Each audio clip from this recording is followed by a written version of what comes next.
Okay, we're going to try to do an unboxing here.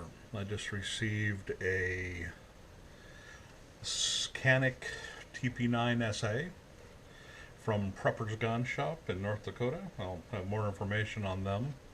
I have to tell you, they were one of the better gun shops that I've worked with as far as their automation and the way they got back to you and what have you. Very communicative, so I recommend them so far at least. Anyway, I have cut the box open just for the ease. And here you go. They sold it to me for $300 because the case was broken. Apparently these don't come in a very good case. But here you are. And I'll just open it up here.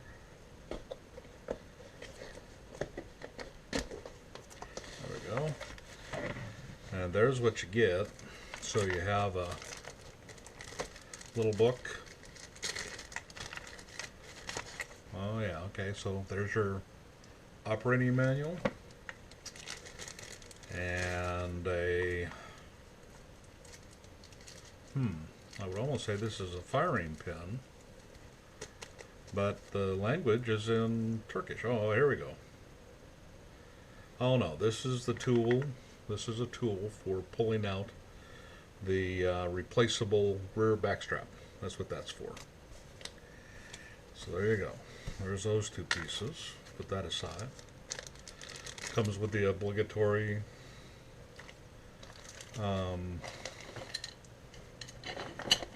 lock.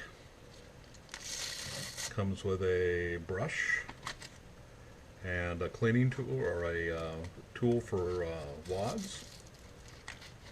You can clean the thing. That's kind of cool. And some more paperwork. And let's see here. Prepper's Gun Shop is in Grand Forks, North Dakota. So and they got a really good online site. Came with, of course, their license, sales order, some instructions, and firearm safety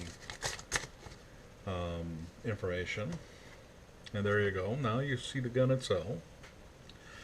We have one magazine, and this is an 18 round, if I recall right. Yeah, it's a Meggar, and it's for the Canik TP, and it's 18 rounds. And you have a backstrap, so the backstrap on this can be replaced. Maybe you can't get it out of the package, but there you go. Replaceable backstrap. And a speed loader, right out of same kind of thing the Glock does. That's kind of cool. It comes with a Sherpa style holster, so you can either put it on a belt, or you can put it on on kind of a, well, I don't know what you call these things, but anyway. And then you have the gun itself. Okay, so here's the Sherpa holster piece, and it's got the Canik name tag on it. And it's got a strip of paper here. Let's see what this is.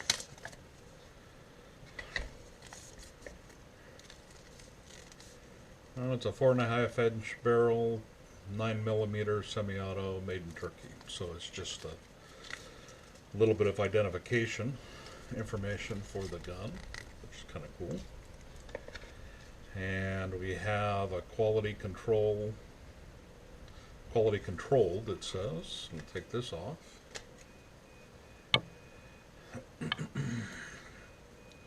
And it has the button stuck in it. So we'll just open it up and take that out. Alright, so there you go. This is the Canik TP9SA.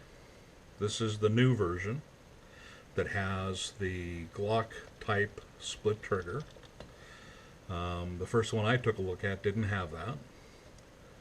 And This is the one that has the ambidextrous decocker, which is kind of cool for a striker-filed weapon. It also has, right here in the back, a cocked indicator, and it has an indication of shell in the chamber, which is kind of cool. External trigger.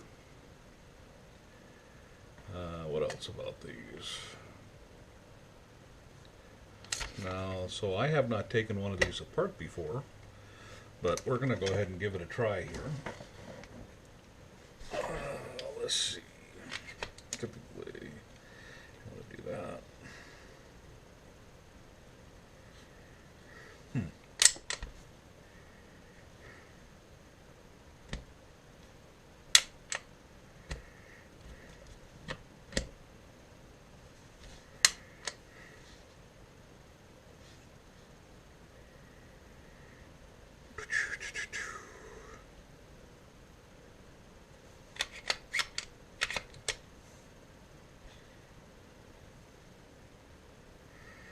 Almost looks like it works similar to a little bit like the Glock, but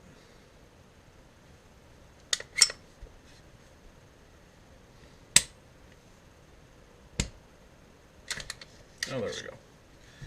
All right, so there's the frame, and doesn't look too bad. Typical cam lock type setup. I'm going to do another video of a takedown of this thing, but right now there's the guts of this thing, and here is the slide. Looks like it's got a fire pin safety right there, which would seem to match up with this, one of these two right here. It's got a flat wound spring. Looks like that's a piece of metal guide rod. And then it's got, of course, the barrel.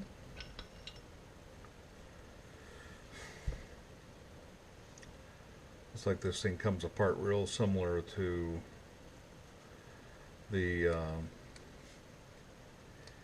Glock, and that it's got a plate back here, which I'm not going to pull today.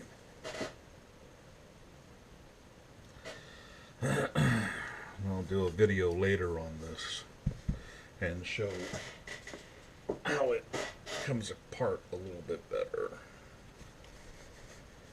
Pretty oiled up though, that's for sure. Okay, that's it. The unboxing of the Canik TP9SA. New model with the split trigger, like a Glock. Take it easy. Have a good one. Bye now.